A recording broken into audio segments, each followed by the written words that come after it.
Okay. Can everybody hear me okay? Am I coming through? All right. First off, thank you everybody for joining us today. Hello, welcome.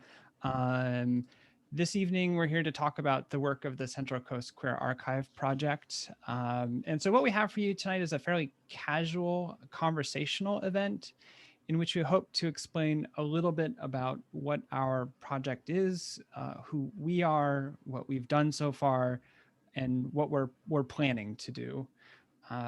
This is something of a works in progress.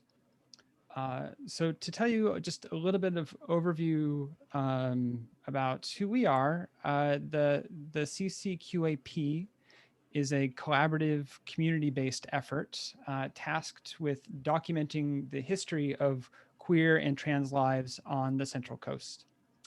Our project values the specificity of individual lives. And so we mean the terms queer and trans to encompass not only the recognized range of historically marginalized LGBTQ plus identities, but also those that don't readily fit into these categories of gender or sexual identity. Um, when not simply overlooked or ignored, such lives have been actively excluded from official records archived in institutions of public memory. However, much of the historical information pertaining to these lives does exist in the memories of people. For that reason, we aim to recover and preserve those firsthand accounts through recorded interviews and the collection of relevant supplementary materials. Um, so as I mentioned, this is ongoing work, and um, but we're excited to show and share what we have with you today because we think we've done some very cool stuff.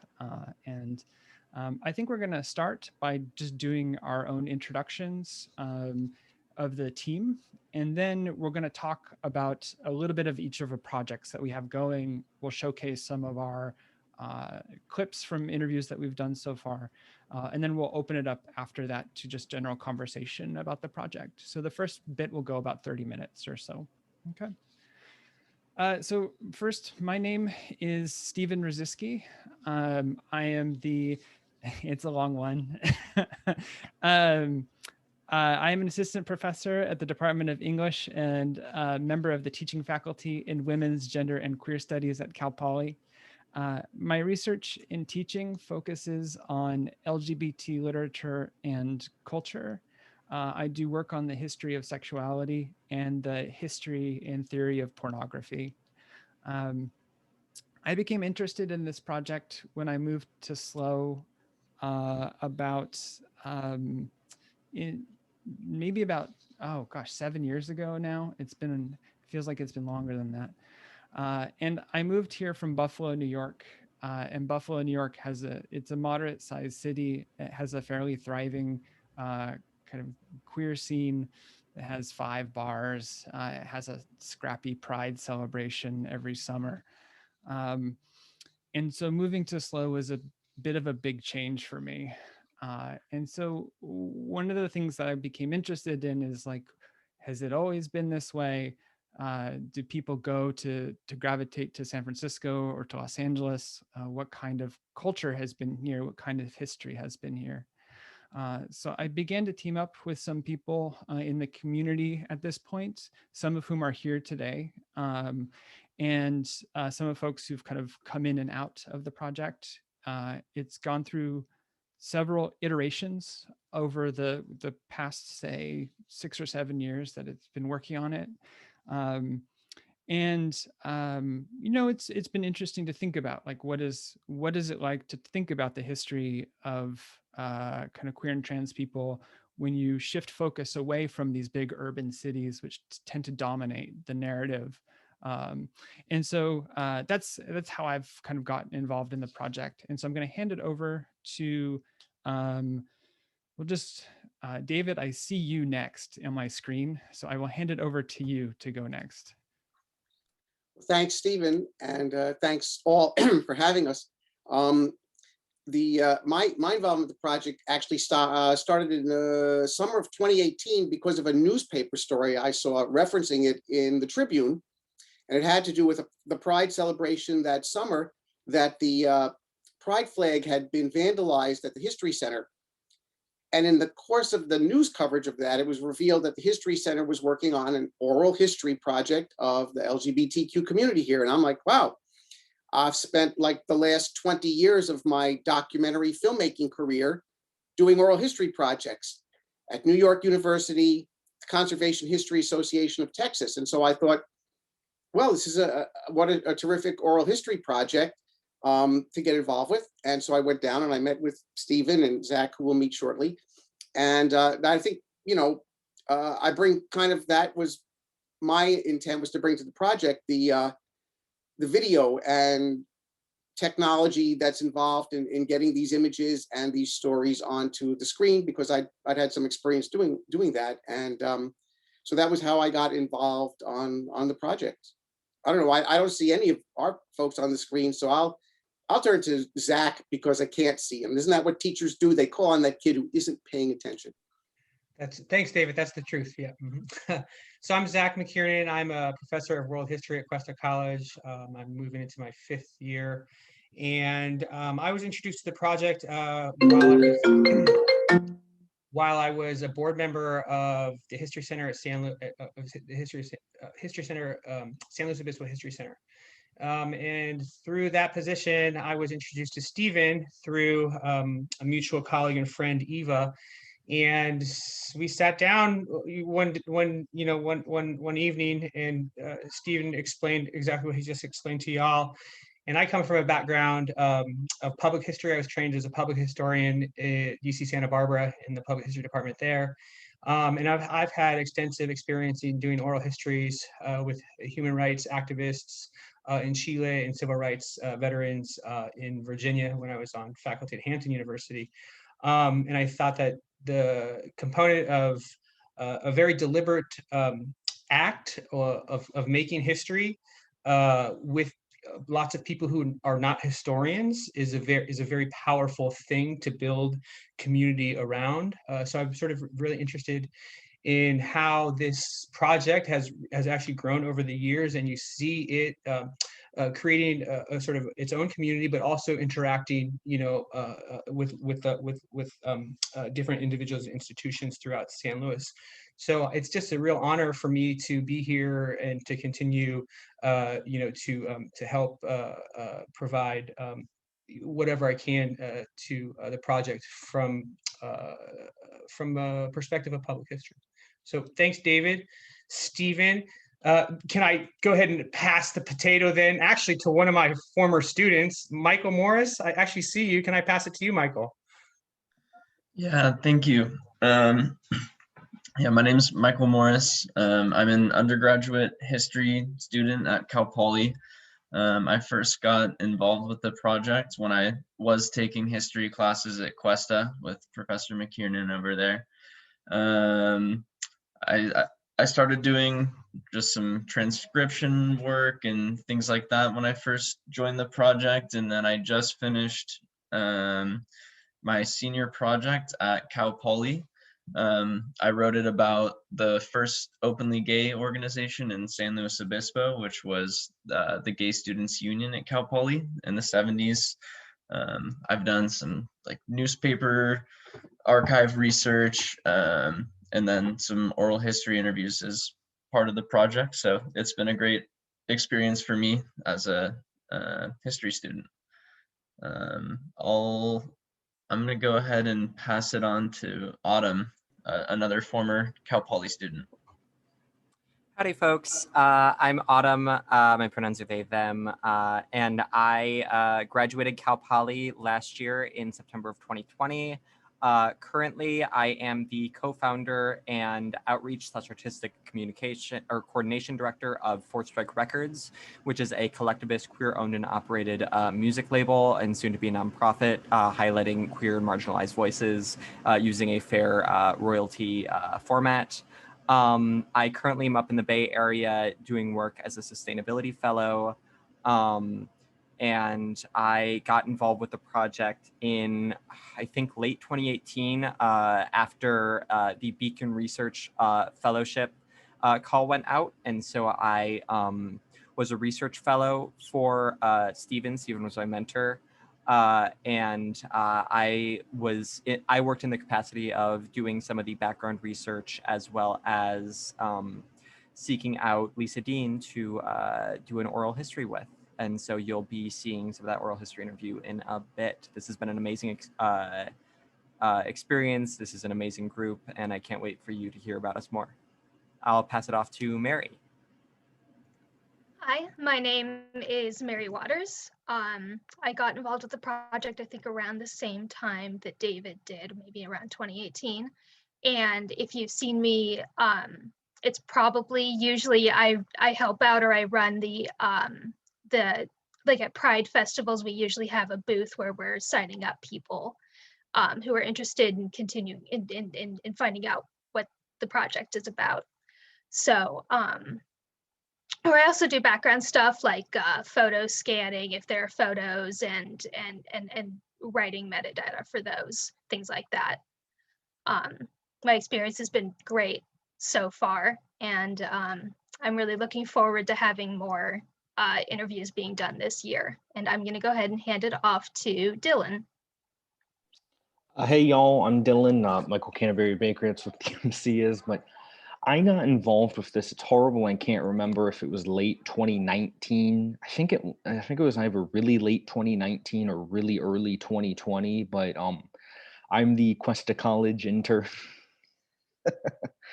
But just very happy to be part of this. You may hear a wee bit of noise in the background. I'm actually not at my house right now. But other than that, just very proud to be part of all this. Awesome, thank you. I think that's all of us. There's a lot of us, and hopefully we will have more soon. We like having lots of people involved. So I think what we're gonna do now is first talk a little bit about we'll get into talking about our projects, and then we'll build these around showcasing some of our clips. So this first project we're thinking of as our Gala Vintage project. I wonder, David, do you want to intro this one for us? Sure. Thanks very much, Stephen. And also, I'd like to preface the presentation by saying that we are very happy to have received a grant from California Humanities, a Humanities for All quick grant. And we want to thank the California Humanities for their assistance in making this possible, as well as a number of our private donors who have also contributed to the project and are making it possible for the technology, for the website, for the expenses that are involved in getting these interviews onto the transcriptions, getting these interviews onto the screen. So we're grateful for that. Stephen, thanks. The first thing we came across before we had any interviews was that Gala, it turned out, the Gay and Lesbian Association in St. Louis had attempted or did a project like this several decades ago. They did something in 2005 and 2006, where they got a camera and they interviewed older members of the community. And people, when we began to talk about our project, all mentioned they'd heard about this, but no one could quite remember where the tapes were or exactly what had ever become of it. And so part of our early work was kind of a scavenger hunt to find where were these tapes that everyone had heard about. And I think it was eventually Robert Kinports, who some of the folks in the community might know, who remembered they were in a locked cabinet in the Gala office. And I found the box of tapes, and it was on an old video format that's 2 generations extinct now. But being in the video business, I've kept all the machines back to VHS in multiple iterations, just in case something like this would occur. And so we found those tapes and were able to restore them, digitize them, transcribe them, and make them now available 15 years after they were recorded. So that was project number 1. And I think that would make this time for clip number 1. And clip number 1 were 2 women interviewed at the time, Betty Edmondson and Rachel Richards. And what we have is about a 4-minute clip from their interview, a subject that we find, younger folks today may not remember, but those who do remember, the lavender scare of the 1950s, the time when your employment opportunities were circumscribed by being open or out, and the way people dealt with that. And so here we have, if we get ready on the sharing, a 4-minute clip from Betty and Rachel. Back, From the olden days. yeah, back to the work question. It was interesting in aerospace because while everybody had clearances, and while the head of security, particularly at the System Development Corporation, was particularly interested in males who were gay, there were all these women who were sort of connecting and making, doing this networking. And I don't know whether we were just flying under the radar or what it was, but he didn't seem to pay any attention to that. How could they not? Well, they didn't know what the women were doing. We'd go out and drink and stuff, but they didn't get as concerned Right. about that. I They- mean, his they thing was the weren't- men. He was Right. always the men. Right. I think that they don't, I think at that time they didn't think about women being gay. I think it was more, they were looking for the gay males.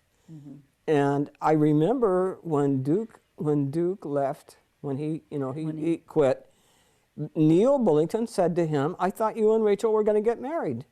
and Duke said, "Well, it didn't work out. We're good friends." Well, he was gay. Duke was gay. He and I hung out together for years. And this guy, He still calls us from. Yeah. He lives down in Hemet now. but this guy that was head of security, I mean, it was sort of like, it never occurred to him that Duke was gay because he and I were running around together all the time. And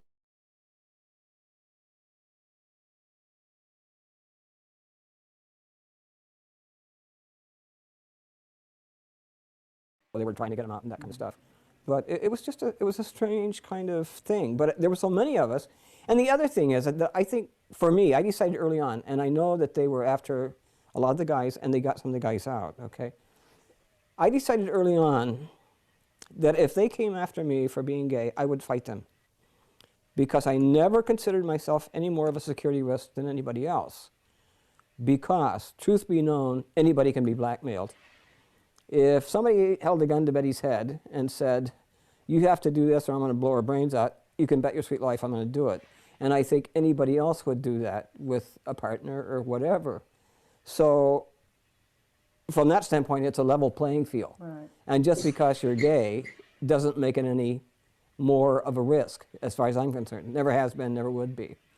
In fact, in that kind of a situation, if somebody said to me, "I'm going to report you," I'd say, "Let me dial a number for you," because that just doesn't play for me. It never did. So, I mean, it was sort of a non-issue for me. If it had become an issue, then I would have fought it, and I knew that from the early days, and it just never came up. And for you, Betty, was it the same being out at your workplaces? And you worked a variety of jobs. Yeah. Well, I was not out. So I could not be out. Well, I don't know. I suppose after we had been at Family Service of Long Beach for a longer period of time, then it might have been more possible. But it really wasn't possible in the beginning for me. There, I had a different kind of job, and the bookkeeper there, who it turns out was gay, and outed, or I don't know whether she could say she outed other people, but she certainly made them aware of her gayness. Anyhow.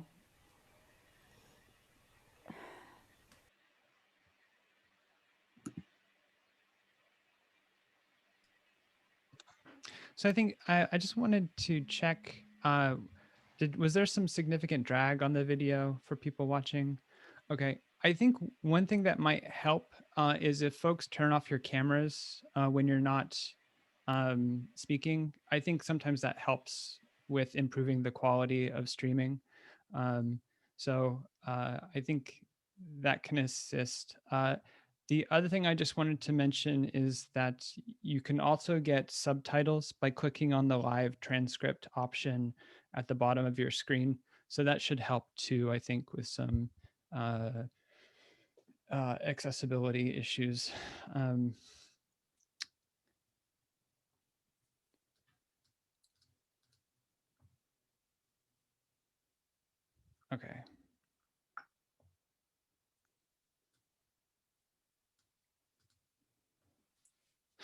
All right, so with the original interviews, Taria, thank you.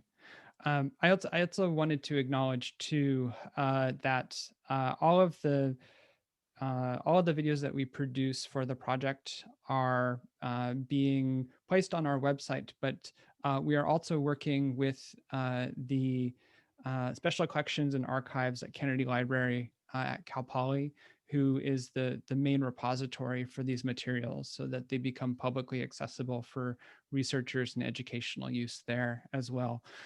So they're publicly accessible on our website once we've finished processing them, and then we are also housing them with Cal Poly too, as a kind of more substantial safekeeping, I think, than what a website might allow. So that's one of our projects, that the recovery of those vintage interviews. The second project that we've been working on is a project around social space and interviews that help to highlight the history of kind of queer social spaces in San Luis Obispo. So that led us into our work with Lisa Dean and the project that Autumn completed. So Autumn, I'm going to hand it over to you to intro our next clip.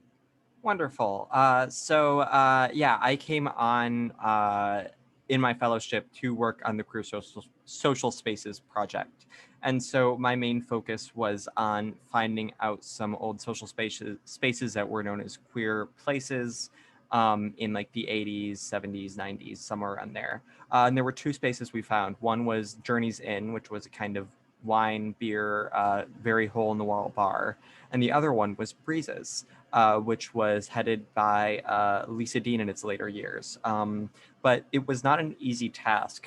This took searching through microfilm to find the exact like newspaper articles, which needed me to like cross-reference it with online databases, and then find where Lisa was. And we lucked out with Lisa still being in San Luis Obispo proper. We were able to connect and reach out, and it was instantly just yeah, we want to get this down. She is an incredible person, and it was an absolutely amazing interview. So rarely do people from my generation really get to connect with those from past queer generations, and I'm so grateful for that experience and for learning from her and having that conversation with her. It was such a wonderful interview. And I am excited for you to take a look regarding this wonderful queer space in SLO. If we can roll the next clip.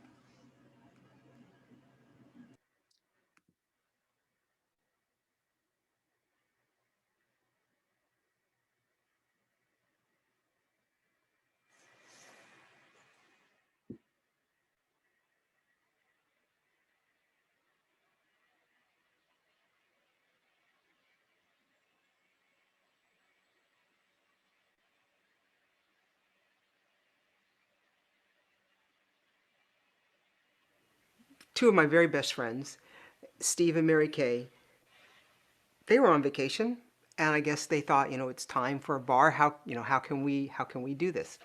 So they came back and said, we want to open up a bar. And I was nowhere near the bar business. I basically was working at either an office product store or video store, but they said, when we open the bar, here's where we're going to look for the place. We're going to get investors.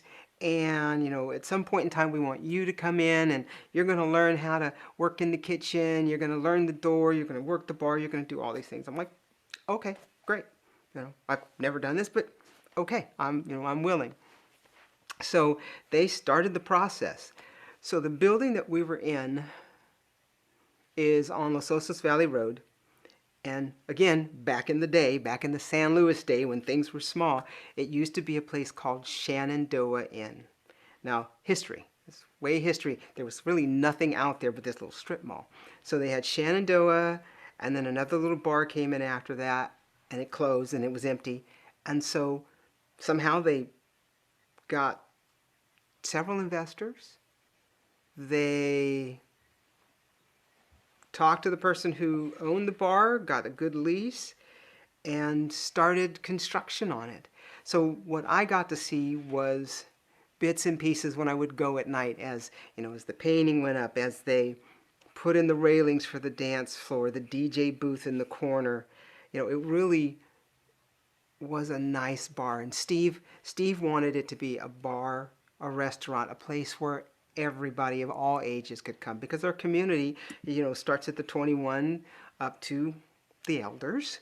You know, so, you know, folks that are over 60, they don't always go out and drink anymore. So he thought, well, we'll do a nice restaurant with a Caribbean theme. And so when they opened up, we had like a 10 table area for the restaurant, beautiful bar, the dance floor. You know, if you were to go into what it is now, it is Sushiya, which is the sushi place, and you walk in the front door and you see the bar. That is the actual bar that they, I think it was actually the actual bar that was there that they refurbished. And then around off to the side where they've got their dining room tables was where our dining room was. I think they have a teppanyaki room. That would be the DJ area and the dance floor. So it was a very nice bar. They put a lot of money into it. And I don't know how much, but it had carpeting, the bathrooms were nice. It was upper scale. And one of the things I remember from the few bars I'd gone to, like even in Santa Barbara, all of those places seemed to be in what I consider dark, dank places. You know, we're going into the seedier district, and, you know, it was a dive bar. It was smelly, it was old, it'd been here for forever. And Breezes was beautiful. It was, to me, amazing. So, it was the highlight of San Luis. I mean, the first, after Journey's End, the first of its kind, something that big, something open. And that was one of the things that really scared some folks, is that, you know, we're in a strip mall. We're not hiding in the back where, you know, you've got to drive around the river under the bridge, and then you park your car here and you walk 2 miles over here. You can park and you walk right in the bar. And so that had a big impact on people. People were like, well, what if somebody sees me? What if somebody sees my car? What if, you know, what if we get harassed by the cops? You know, it was still scary times for some folks who legitimately could lose their jobs. They could, you know, lose their families and friends.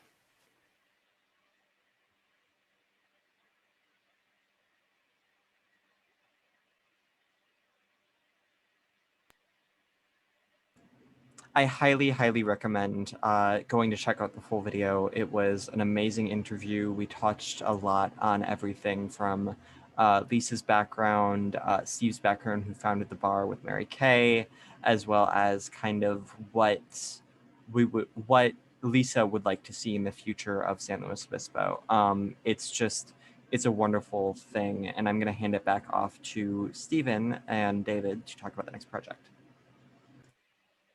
And before we, 30 seconds before we roll on to the next project, as Stephen mentioned, this is something that has to do with what are the queer public spaces.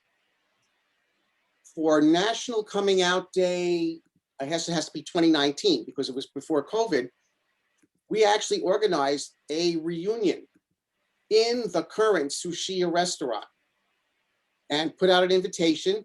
They have a large screen sports bar television, which they let us use to run the video and the still photographs that Mary had scanned. And we must have had about 40 or 45 people show up that night to the event, many of whom had been in touch with each other, but it had the feeling of a reunion. And so for the first time in decades, quarter of a century, there were that many queer people in a space that had once actually been that space all over again.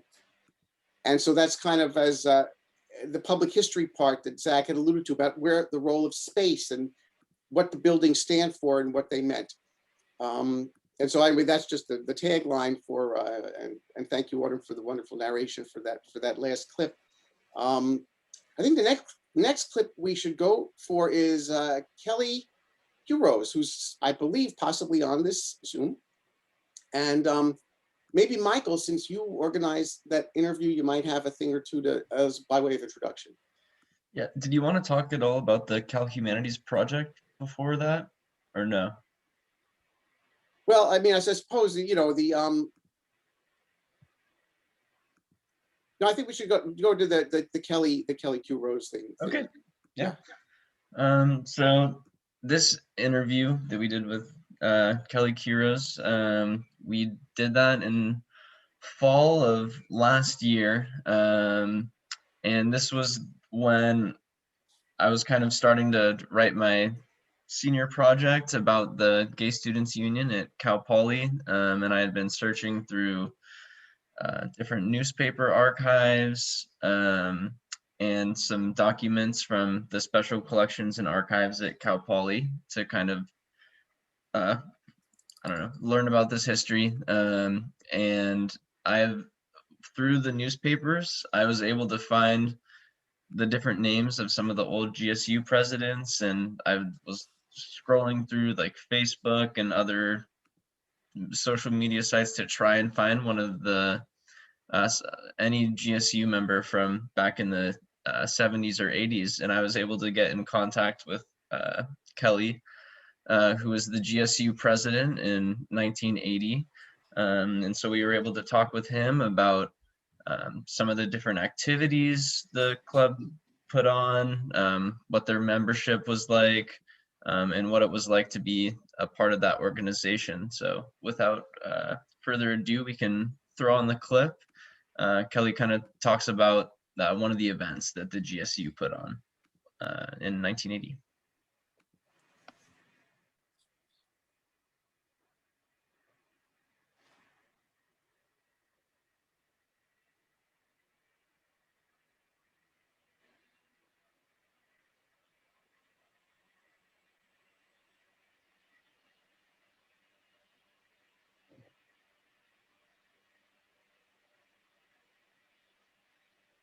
We just all got together and worked for our rights, you know, um,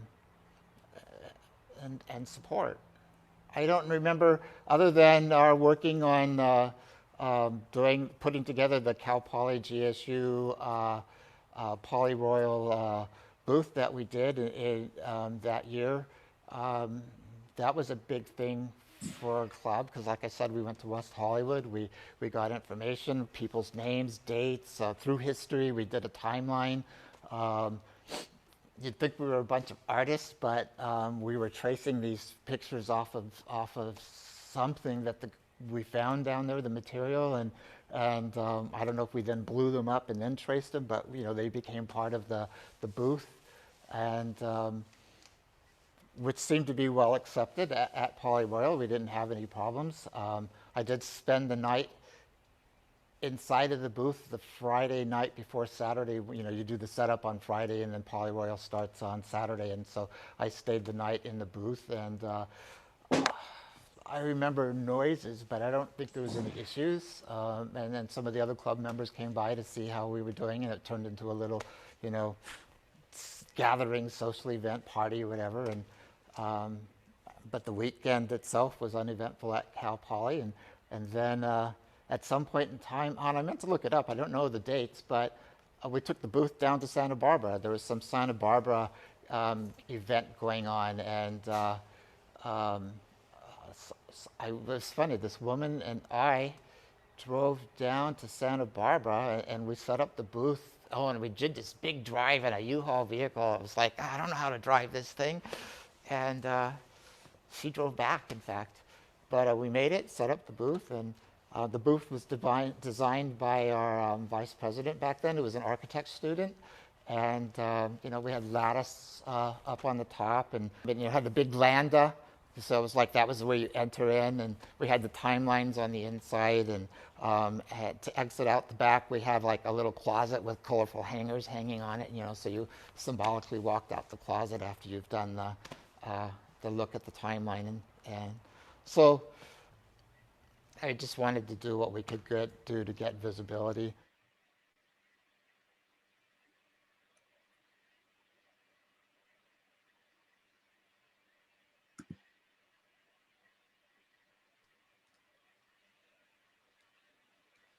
Cool. And then I think for our last clip, I think Michael and Dylan, do you want to talk about our last interview subject? Sure. If you all can't see me, well, sorry. I am not actually at my house right now. I'm actually at my uncle's backyard because the dogs are going crazy in the in the yard. But me and Michael were working on this a bit together, interviewing Carol Leslie, whom had been interviewed a while back with her partner, and it's just really incredible seeing the. One of the things that really stuck out to me in particular was her bringing the AIDS quilt here, and the year is escaping me, but that was something that really stuck out to me. Michael, you want to take it away? Yeah. So as you kind of saw in the last clip and throughout the clips, all these oral history interviews just have little like snippets, little like nuggets of history embedded in them. And so for Kelly, it was talking about like the GSU and some of those activities. And um, in this particular clip, Carol talks about raising money and bringing the AIDS quilt to San Luis Obispo in 1990, I believe. And then if you want to roll the clip.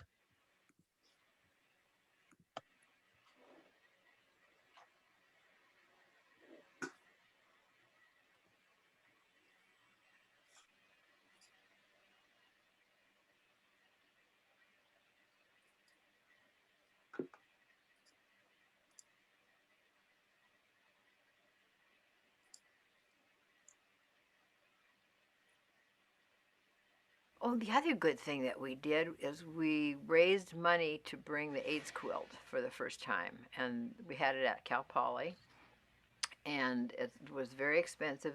The first time we brought it, it was $10,000, and nobody was going to pay for it, so we raised every single penny to bring it by having an auction at the Grange in Morro Bay. And I will share this with you because I think because I was so active, Barbara said, "Oh, Carol's out on her begging tour." So I begged a lot of stuff from the community, and so I was picked to unfold a portion of the quilt. And I don't know if any of you have ever unfolded the quilt or felt but you have such, or I had such a visceral effect of feeling the energy of the one that created it and also the loss of the energy of the one who is no longer here. So that was, I think that was one of our more impressive endeavors and a contribution to the community. It was very solemn. I still attribute the wonderfulness of the hospice movement because I believe that the hospice movement is gay and lesbians' gift to the community because there was no hospice movement prior to that, and it was an outgrowth of gay and lesbian people caring for their brothers during this process. I'll never forget at one meeting, we said, well, enough of this gay people and lesbian, let's just all be gay. And so we went through that transition. This was before the broader GLABTQ. So anyway, it was very heartwarming. And we were at a meeting and the lights were dulled. We were meditating at this Laguna Outreach. And one of the young men there, must have been 200-300 people, got up and said, I want to thank my lesbian sisters because he said, we couldn't have made it through this without you. And I'm haunted by the fact that if it's something that happened in the lesbian community, I'm haunted by the fact that we might not have been as supportive. So it was a beautiful moment, very touching.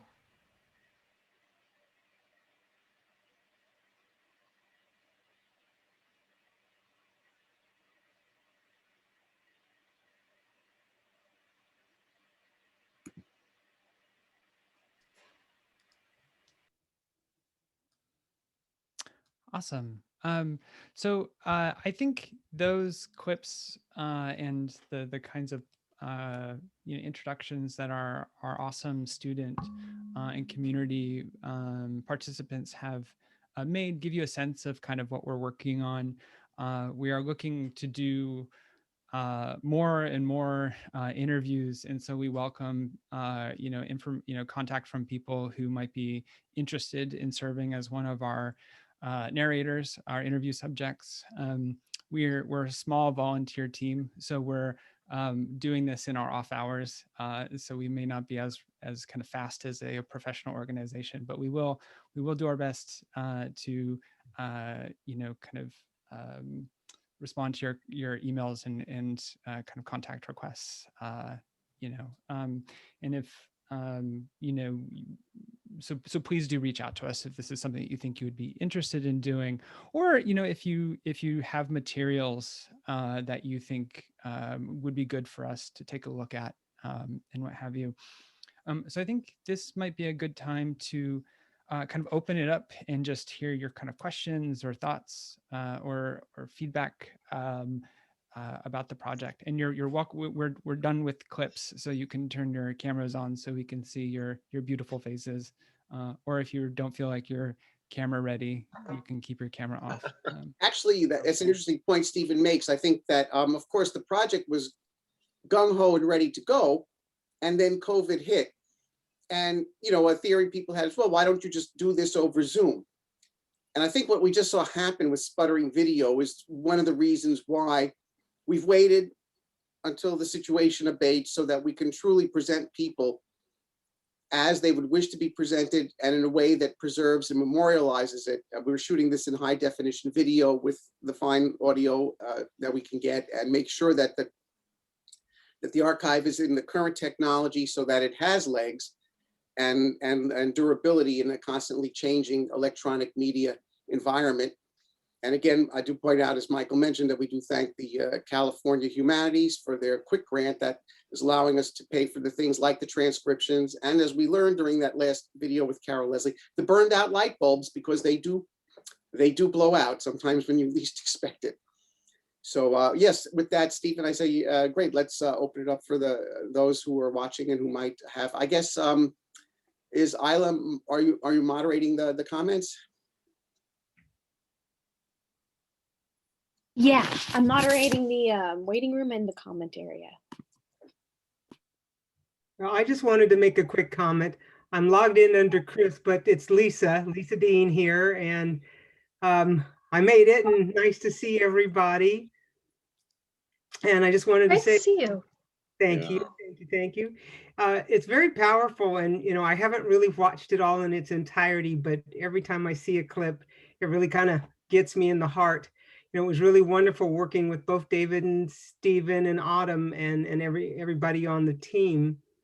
The day that they came and shot the video at my house, and I was very nervous, but this has been a great undertaking. So I just wanted to say I'm so pleased that you hunted me down and made me a part of the project, because it's wonderful. I couldn't have asked for a better person to interview. You were incredible and are incredible. Thank you. Thank you. Hey, you guys have quite a few people here tonight who might be good subjects for your next interview sessions. I want to encourage you guys to volunteer, Bart, and whoever else. But also, just a quick shout out to Marie Christine Mahi, who helped a little bit with the early videos as well. And the work you guys doing is fantastic. I'd like to hear you discuss more, if it's of interest to others, the new project that you hinted at with a grant from CalArts, and also a little bit more about the Cal Poly archive and how it all connects. I think those are really ways that we'll be able to share the history with our peers and with others for future generations. So thanks. Great to see you here, Tori. I'm going to have to ring off, but it's been wonderful already. And I always want to reiterate that story I told David about our original homesteader on this ranch we're on, who was a gay man with a partner back in the 1860s, along with other homesteaders. Interesting story. Yeah. And for Toria, yeah, actually, the new project is simply as opposed to the interviews that were in the box from the past, is the current interviews you've seen with Kelly and Lisa and Carol. That is the new work that is taking place under that. So there. And just to speak a little bit about Cal Poly's connection, when I first started the project, I had reached out to the folks in the special collections and archives at Cal Poly, because I it's one thing to have these uploaded to Vimeo or on a personal disk drive or something. But that's incredibly ephemeral and incredibly delicate to whatever kind of disaster that could happen or just time. So being able to have those in a repository at, say, the Special Collections and Archives at Cal Poly, one, ensures a kind of security for them. Two, it also allows them to be publicly accessible, so they can not just be kind of stored there, but folks can come and learn about things and engage with these materials for classes, for personal interest, and so on. So that institution at Cal Poly it's not just a site where things live or kind of sit in a box, but are meant for folks to come work with them. So this is the kind of producing the materials, just the first step towards finding ways that we can kind of begin to pull this back out and then into the community in all sorts of different ways. And we haven't quite, so events like this is one example, but it's kind of thinking about what all we could do with these materials now that we've been able to kind of collect them and have them.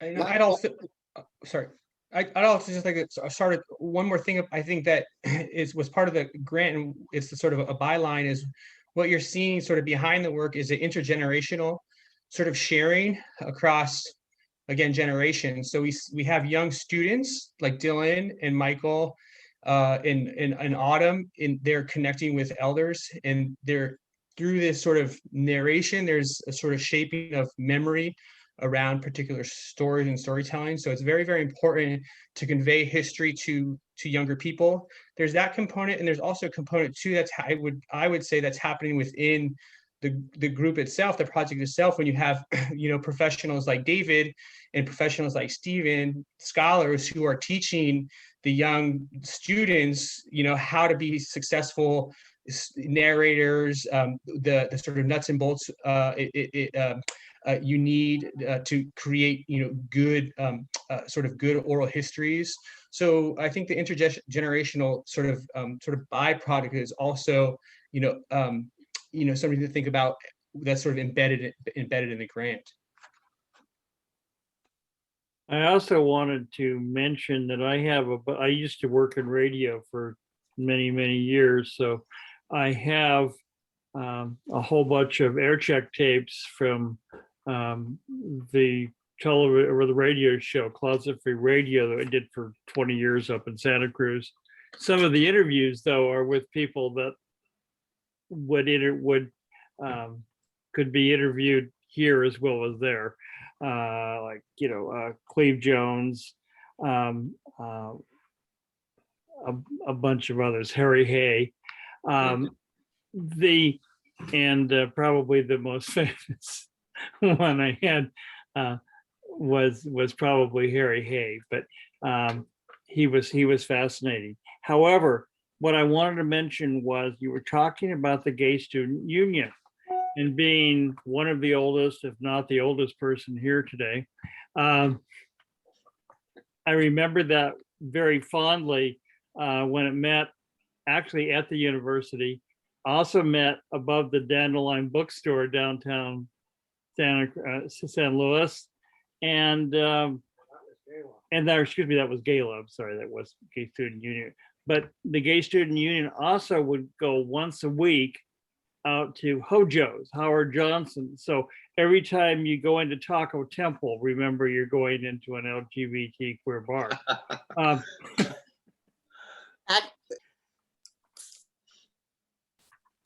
So anyway, I've got probably hundreds of hours of these tapes, and we're working on trying to get some of them together to go here, some of them to go up at Santa Cruz, where we lived for many years too. And I guess I've heard about this project numerous times before, and it's probably time to get involved before the tapes all disintegrate.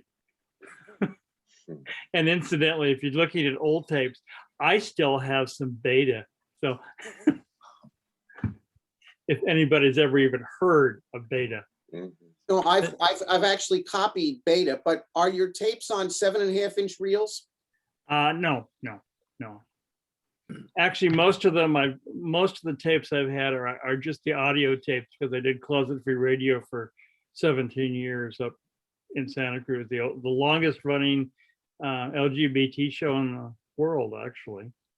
And worked on that with co-host on that with somebody we might have heard down here, with John Laird. Yeah.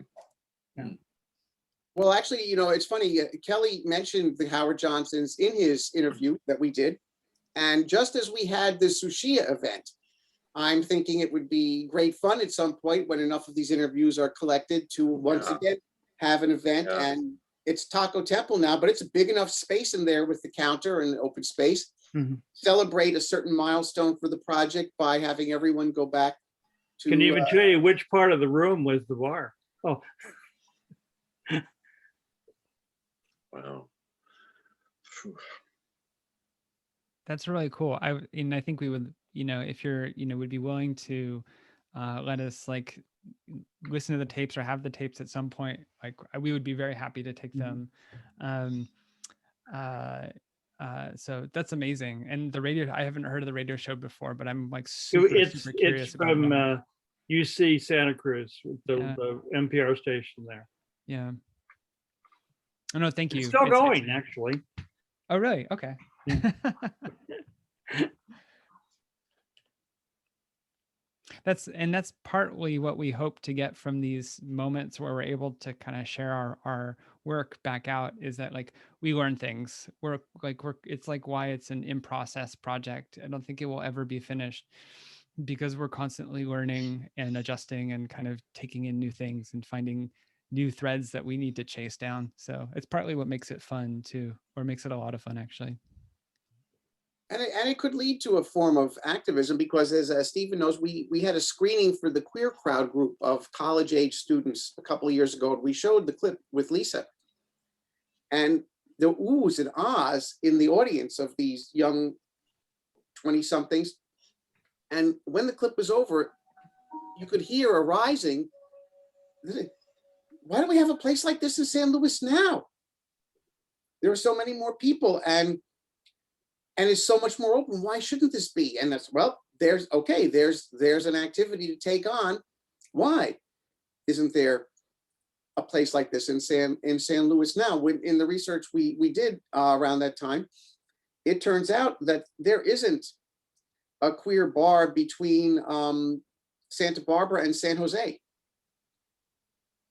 these days. I checked Santa Cruz, and unless it's clandestine, there is nothing open in Santa Cruz, openly so, even in Santa Cruz. So you have to go to that place off of the Alameda in San Jose if you leave Los Angeles. There is one bar in downtown Santa Cruz that has been an openly gay bar for about 50 years now.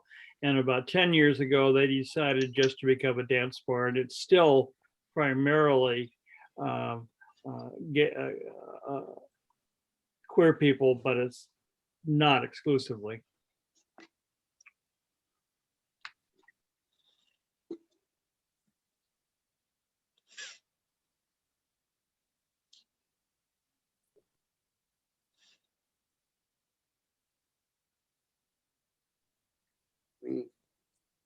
By the way, just letting folks know too, that when you do see the clips on our website, they do stream nicely and smoothly, and the photographs, the details, the names on the quilt and all will be clearly recognizable in the actual archive that when you view it. Okay. Before I forget, Michael Perlman was the president of the GSU in 1975. and I knew him for many. He died of AIDS in the mid '80s, but he actually went to Santa Cruz the same time we did. So.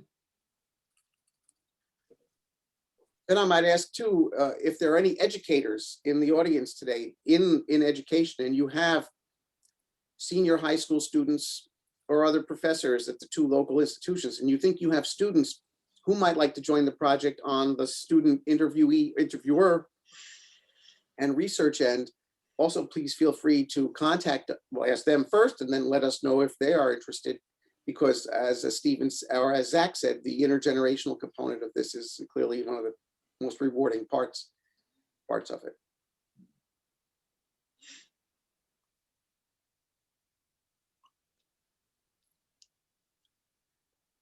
I guess it's Friday and it's happy hour, right? If this is really to be done correctly, we should all be at a place like Breezes at 6 o'clock on a Friday night, Right.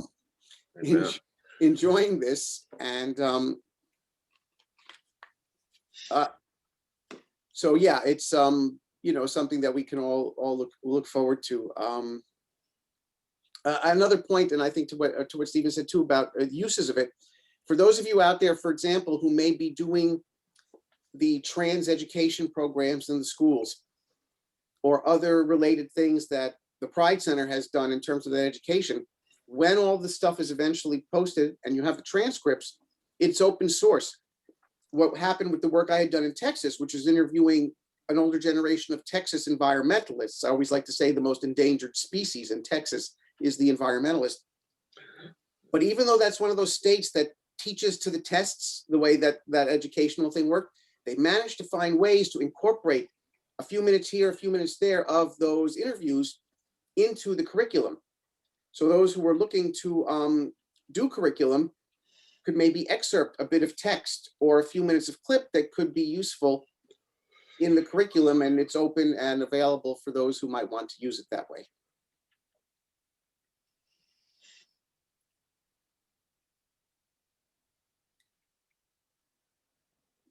And also just to reiterate on, just because of some questions that came up in the chat, we've been primarily working with students at Cal Poly and at Cuesta. I think that's because of who I have contact with, who Zach has contact with, but we're not necessarily exclusive to students. We'll work with young folks in the community. I think we do need individuals to be 18 or older because when they're legal minors, it becomes a bit complicated to have them work on the project for us.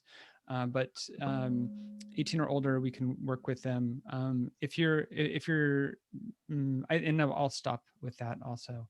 But we're kind of open, and we're willing to work with lots of different folks who might be interested in kind of contributing. Again, we're all volunteer. We're sometimes it takes us longer to get back to folks who get in contact with us, but we will at some point. So thank you.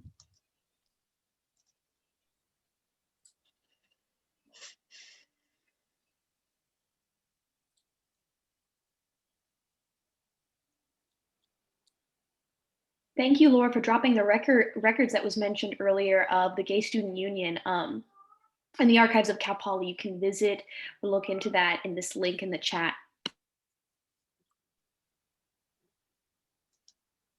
Well, one of the sad things for me is, after having viewed the first set of films that were made back in the early 2000s, is we've lost so many of our members that were filmed in those films. And I think it's very important that we try to get as many seniors filmed now before we start losing them again, and get their stories, because some of those stories were extremely interesting and gave us a view into the past that most of us would not have been experienced, will not have had experience to. So I think it's very important that we get as many seniors as you can get on film to talk about their past and their lives before we lose them.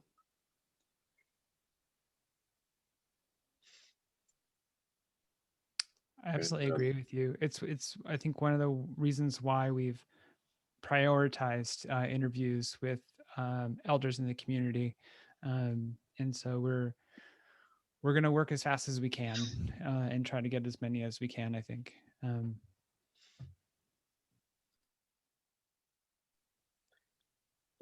I'm just going to say one more thing. I came up here in the 80s, and Journey's End was the only place to go. And they had it set so that, because we all couldn't get in there and one night, so that one night was men's night, another night was women's night. And so they would kind of count heads as we came in the door. And so they would say, okay, if we yell fire, you go out the exits because the fire marshal's coming in and they'll close us down because there was too many people there. But it was a very lively place. And I have very many fond memories of going there on the weekends or on Friday night and enjoying the community as a whole. So I'm glad that I got here in time to be a part of the Journey's End story.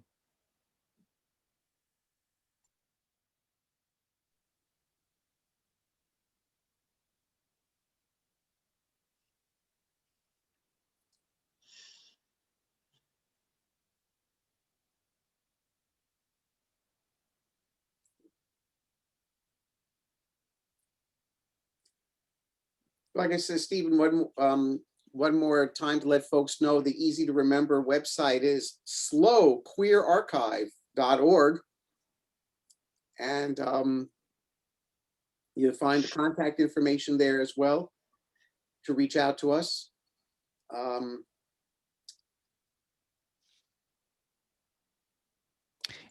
even if you're not interested in being interviewed, but say maybe you have materials, photographs, posters, things, we're somewhat limited in terms of what we can take in terms of material objects, but we're willing, even if you're, get in touch with us, because if we can't find a home for it, we can try to find somewhere else that will take and preserve, and then be able to make it available. So so even if it's not like you personally don't want to have be on camera, but you have stuff that you think would be useful or interesting to us, please do get in touch with us. We'd rather hear about it and then find out maybe we can't take this than just not be considered at all for it. So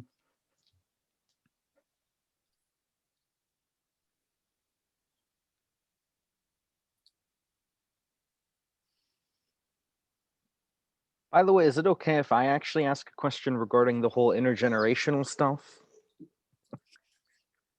Sure.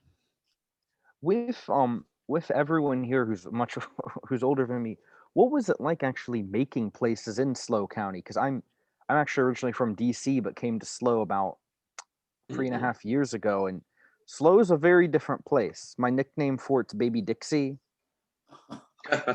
Yeah. But what was that like making those sorts of places in this county?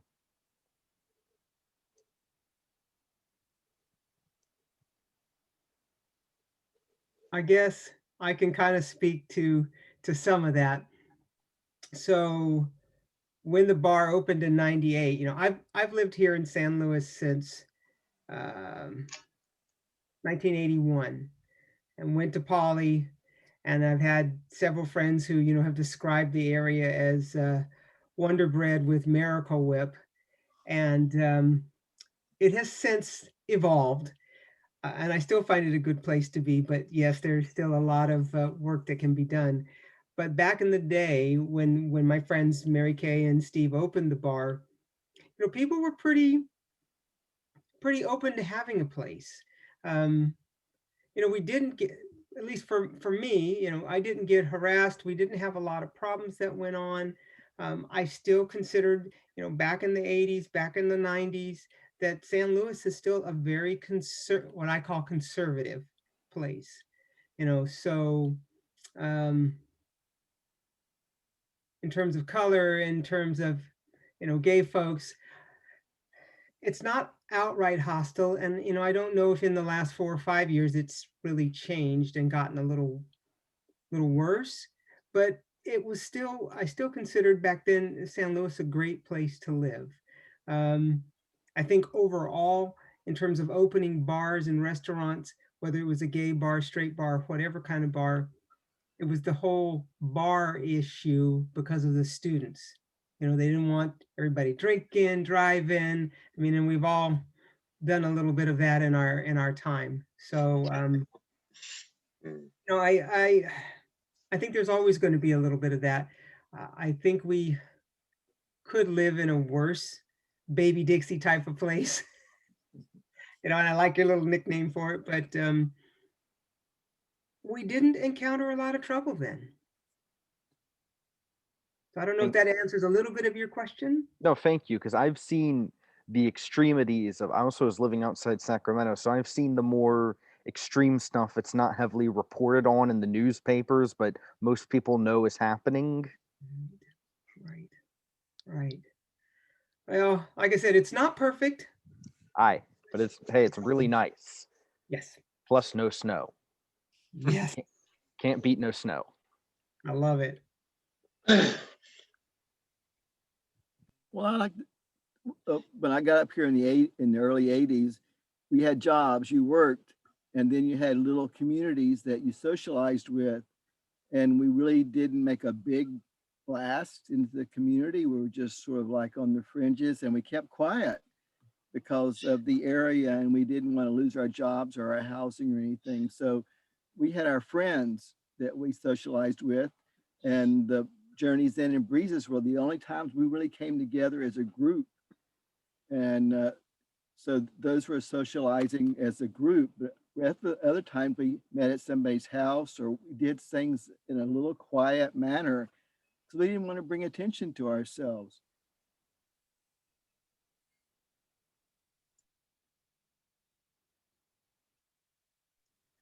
And I also think that as the time went by and Gala became more of a, not just a social organization, but in the beginning, Gala used to hold dances.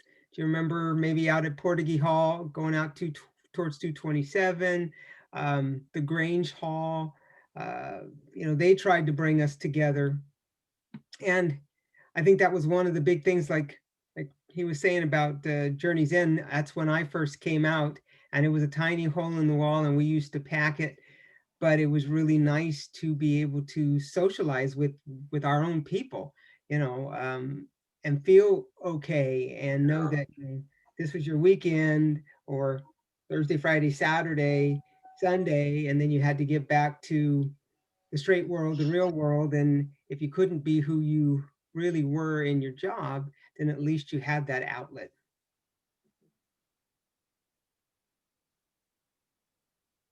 Yeah. No, thank you all very much for answering that. The way I grew up, I learned a lot of nations' histories, but nothing on these subjects. And funny enough, I have actually never set foot in Gala. I actually came out during COVID. We should fix that. Hopefully sooner than later. Fingers crossed. Isla and Abigail, I want to be mindful of time because I know there are other events this evening, and so I don't. Where are we at? We're about at time to wrap it up. Okay. So maybe, and just as the conversation seems to be getting going, but always that way. Thank you to all of you, right, for coming out tonight and for listening to our project and for asking questions and engaging. It's cool to see so many people actually interested in the project. So yeah, thank you very much, and please do get in contact if you want more information or if you think you might be interested in being an interview subject or have materials. So again, thank you all very much. And thank you to the combination of now the Pride Center and the Cal Poly Pride Center for their joint efforts in creating what is the virtual Pride, hopefully a real one next year, but many thanks to them for the organizing of the electronic communications and the ability to make this possible for us this year. Yeah, and just really quick, lastly, to thank you to Isla, Abigail, and to Keisha and Mala, who have been working hard as the interpreters for tonight. So thank you all very much.